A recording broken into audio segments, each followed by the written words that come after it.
Solar park ನಿರ್ಮಾಣದ ವೇಳೆ ಬಂಡೆ ಸ್ಫೋಟವಾಗಿದೆ. ಓರ್ವ ಕಾರ್ಮಿಕ ಸಾವನ್ನಪ್ಪಿದ್ದು ಮತ್ತೋರ್ವನ ಸ್ಥಿತಿ ಗಂಭೀರವಾಗಿದೆ. ಸೋಲಾರ್ ಪಾರ್ಕ್ ನಿರ್ಮಾಣದ ವೇಳೆ ಈ ಬಂಡೆ ಸ್ಫೋಟವಾಗಿದ್ದು ಓರ್ವ ಕಾರ್ಮಿಕ ಸಾವನ್ನಪ್ಪಿದ್ರೆ ಮತ್ತೋರ್ವನ ಸ್ಥಿತಿ ಗಂಭೀರವಾಗಿದೆ. ತುಮಕೂರು ಜಿಲ್ಲೆಯ ಪಾವಗಡದ ತಿರುಮಣಿ ಬಳಿ ಈ ಘಟನೆ ನಡೆದಿದೆ. ಅಕ್ರಮವಾಗಿ ಸ್ಫೋಟಕ ವಸ್ತುಗಳನ್ನು ಬಳಸಿ ಬಂಡೆ ಸ್ಫೋಟ ಮಾಡಿರುವಂತಹ ಶಂಕೆ ವ್ಯಕ್ತವಾಗ್ತಾ ಇದೆ. ಸೋಲಾರ್ ಪಾರ್ಕ್ ನಿರ್ಮಾಣದ ವೇಳೆ ಬಂಡೆ ಸ್ಫೋಟಗೊಂಡು ಓರ್ವ ಕಾರ್ಮಿಕ ಸಾವನ್ನಪ್ಪಿರುವಂತಹ ಘಟನೆ ನಡೆದಿದೆ. ತುಮಕೂರು ಜಿಲ್ಲೆಯ ಪಾವಗಡದ ತಿರುಮಣಿ ಬಳಿ ಈ ಘಟನೆ ನಡೆದಿರೋದು. ಸದ್ಯ ಮತ್ತೋರ್ವನ ಸ್ಥಿತಿ ಗಂಭೀರವಾಗಿದೆ. ಅಕ್ರಮವಾಗಿ ಸ್ಫೋಟಕ ವಸ್ತುಗಳನ್ನು ಬಳಸಿ ಈ ಬಂಡೆಯನ್ನ ಸ್ಫೋಟ ಮಾಡಿರುವಂತಹ ಶಂಕೆ ವ್ಯಕ್ತವಾಗ್ತಾ ಇದೆ.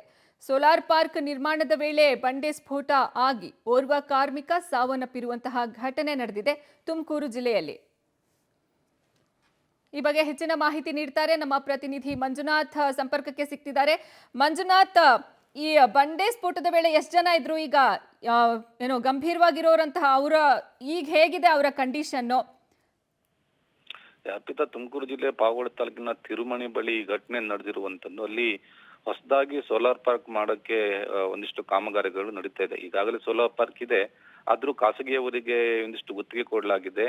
ಸೊ ಹಾಗಾಗಿ ಈ ಕಾಮಗಾರಿ ನಡೀತಾ ಇರುವಂತ ವೇಳೆ ಅಲ್ಲಿ ಸಮತಟ್ಟು ಮಾಡಬೇಕಾಗತ್ತೆ. ಆ ವೇಳೆಯಲ್ಲಿ ಬಂಡೆ ಇತ್ತು. ಬಂಡೆ ಸ್ಫೋಟ ಮಾಡುವಂತ ಸಂದರ್ಭದಲ್ಲಿ ಬಂಡೆ ಸ್ಫೋಟಗೊಂಡು ಒಬ್ಬರಿಗೆ ಅಸುನೀಗಿರುವಂತದ್ದು, ಇನ್ನೊಬ್ಬರಿಗೆ ಗಂಭೀರ ಗಾಯ ಆಗಿರುವಂತದ್ದು. ರಾಯಚೂರು ಮೂಲದ ಬಸವರಾಜ್ ಅನ್ನುವಂತ 46 ವರ್ಷದ ವ್ಯಕ್ತಿ ಈಗ ಸಾವನ್ನಪ್ಪಿದ್ದಾನೆ. ಅದೇ ರೀತಿ ಶಿವಯ್ಯ ಎಂಬುವರಿಗೆ ಗಂಭೀರ ಗಾಯ ಆಗಿರುವಂತದ್ದು. ಅಕ್ರಮವಾಗಿ ಸ್ಫೋಟಗಳನ್ನು ಬಳಸಿದ ರೀತಿ ಈ ಒಂದು ಘಟನೆಗೆ ಕಾರಣ ಅಂತ ಹೇಳಲಾಗ್ತಾ ಇದೆ. ಏನು ಈಗ ಗಂಭೀರವಾಗಿ ಗಾಯಗೊಂಡಂತ ಶಿವಯ್ಯನಿಗೆ ಇಲ್ಲಿಂದ ಅಂದ್ರೆ ಪಾವಗಡದಿಂದ ಈಗಾಗಲೇ ಜಿಲ್ಲಾಸ್ಪತ್ರೆಗೆ ರವಾನೆ ಮಾಡಲಾಗಿದೆ. ಸ್ಥಳಕ್ಕೆ ಏನು ತಿರುಮಣಿ ಪೊಲೀಸರು ಮತ್ತು ಪಾವಗಡ ಸರ್ಕಲ್ ಇನ್ಸ್ಪೆಕ್ಟರ್ ಕೂಡ ಸ್ಥಳಕ್ಕೆ ಭೇಟಿ ನೀಡಿ ಪರಿಶೀಲನೆ ನಡೆಸ್ತಾ ಇದ್ದಾರೆ. ಒಟ್ಟು ಅಲ್ಲಿ ಕಾಮಗಾರಿ ನಡೀತಿರುವಂತ ಸಂದರ್ಭದಲ್ಲಿ 7ಕ್ಕೂ ಹೆಚ್ಚು ಜನ ಕಾರ್ಮಿಕರು ಇದ್ದರು ಎನ್ನುವಂತ ಮಾಹಿತಿ ಇದೆ. ಅದರಲ್ಲಿ ಒಬ್ಬರ ಮೃತಪಟ್ಟಿದೆ, ಇನ್ನೊಬ್ಬರಿಗೆ ಗಾಯ ಆಗಿದೆ. ಇನ್ನು ಉಳಿದವರಿಗೆ ಯಾವುದೇ ರೀತಿಯ ತೊಂದರೆ ಆಗಿಲ್ಲ ಎನ್ನುವಂತ ಮಾಹಿತಿ ನಮಗೆ ಸದ್ಯಕ್ಕೆ ಲಭ್ಯವಾಗಿರುವಂತದ್ದು. ಅರ್ಪಿತಾ, ಧನ್ಯವಾದ ಮಂಜುನಾಥ್ ನಿಮ್ಮೆಲ್ಲ ಮಾಹಿತಿಗಾಗಿ.